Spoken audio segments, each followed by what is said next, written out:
question about Russia and a follow, if I might. On Russia, I heard you say previously that we as an administration have been exerting maximum pressure on North Korea, for example.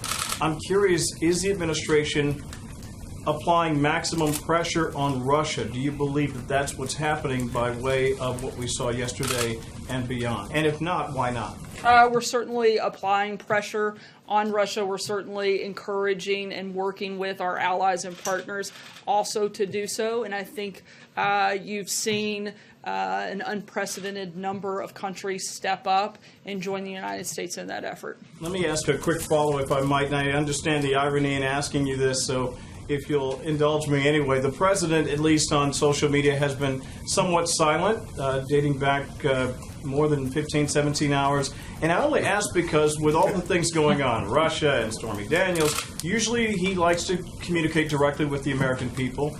He has chosen not to. Is that part of a new strategy that the White House is employing, or is it just the president taking a break? Look, the president's still been incredibly engaged.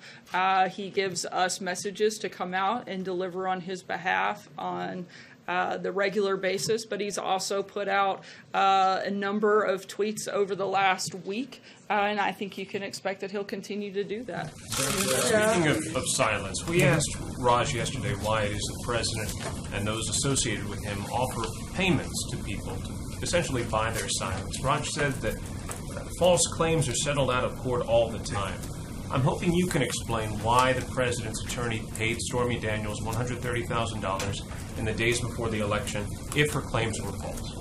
Look, that's a question you would have to ask the president's attorney. I certainly can't speak for him. I can only speak on behalf of the White House. The president's attorney's not here, and you, as you say, you do speak for the president. Can you explain why this payment was made in the week before the election? Look, I can tell you that the president's denied the allegations. Anything beyond that, I would refer you to the president's outside counsel and his attorney, David Schwartz. One more question, if I may, on this topic. The president's attorney, Michael Cohen, there was a line for DD that Donald Trump was supposed to sign. Why did he not sign on that line on the NDA? Once again, I would refer you to the president's outside counsel on that matter. I can't speak to it. So one very quickly to follow up and then one on this census. To be clear, he continues to deny the fundamental charge that she has, which is that she had this sexual encounter with him in 2006. He denies that? Yes, the president has denied those allegations. And on the census, Sarah, what do you say to critics who argue that ultimately this is a way to target immigrants, that it's going to be fewer resources for immigrant communities? Once again, I would argue that this has been practice of the United States government. The purpose is to determine individuals that are here. It also helps to comply with the Voting Rights Act. Without that information, it's hard to make those determinations, and that information needs to be gathered, and it has been part of the United States Census every time we've had a census since 1965, with the one exception of the 2010 census. But there's a sense that ultimately this is going to disproportionately affect blue states. Do you acknowledge as much when you talk about voting rights? I think that it is going to determine the individuals in our country and provide information that allows us to comply with our own laws and with our own procedures. This ultimately determines how resources are allocated. So doesn't this mean fewer resources are going to be allocated to immigrant communities? That's one of the big concerns. No, I mean, I think we have seen this in practice before, and this is something that the Commerce Department feels should be part of the census. And for anything specific and further information, I would refer you to them. John? Sure.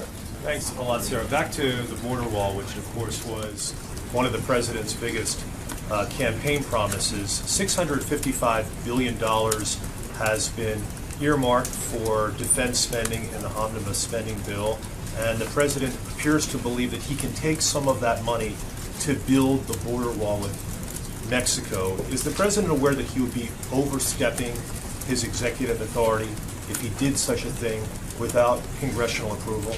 As I said, I don't have any specific announcements or details on that front at this Has point. the White House counsel informed him that, notwithstanding that tweet that he put out over the weekend, it may be unconstitutional to do what the president is contemplating? The president would certainly work with White House counsel to make sure any action he takes is fully within. I want to follow up on that and then something else you said earlier. But did that tweet this weekend, does he mean that he wants the military to pay for the border wall? Can you speak generally to that? Again, I'm not going to get into the specifics of that, but I can tell you that the wall is continuing to be built currently, and we're going to keep pushing forward until it's fully completed in the way that the president feels is necessary to defend the country. And isn't it true at this point that Mexico is just not going to pay for that wall? I'm not going to go beyond what the president's already said. I think he still has plans to look at potential ways for that to happen. You had said earlier that the president gives you messages to come up here and convey to the American people.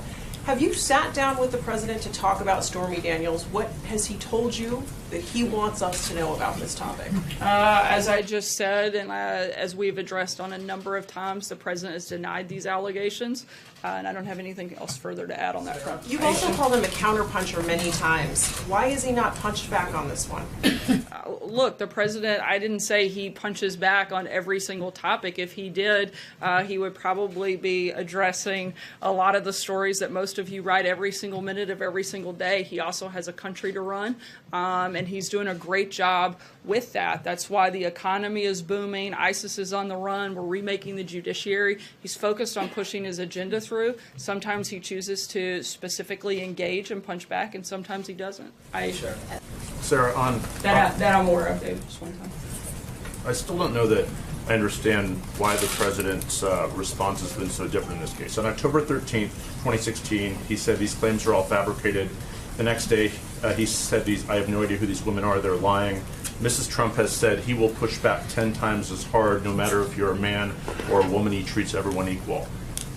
Why the silence? Is someone advising him to be silent, or is he following his own I don't think advice it's here? silent when the president has addressed this. We've addressed it extensively. There's just nothing else to add. Just because you guys continue to ask the same question over and over and over again doesn't mean that we have to keep coming up with new things to say. We've addressed it. We've addressed it extensively, and there's nothing new to add to this conversation. If I could follow up. Sorry, I'm going to keep moving. Can you give us an update on the trade talks with South Korea? Sure. We have come to an agreement in principle, and we expect to roll out specific details on that very soon. Thanks, Sarah. On Kim Jong-un, has President Trump been briefed on the North Korean leader's reported trip to China? And does this affect the way in which he is preparing for a potential summit with Kim Jong-un in the future?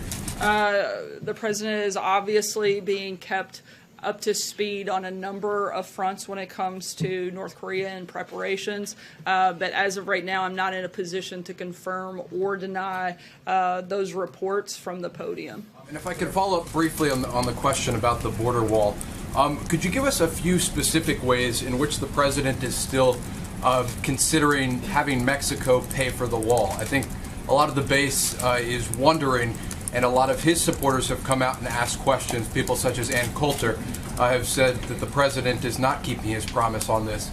So I'd like to ask you, what ways is he considering to have Mexico pay for the wall? When we have an announcement on that, I'll let you know. One more for you. Yeah. Just on the Stormy Daniels incident, I'm sure some of my colleagues have more questions on that. Could you state categorically that the president, his campaign, and the Trump organization did not violate federal law, specifically election law, regarding that payment?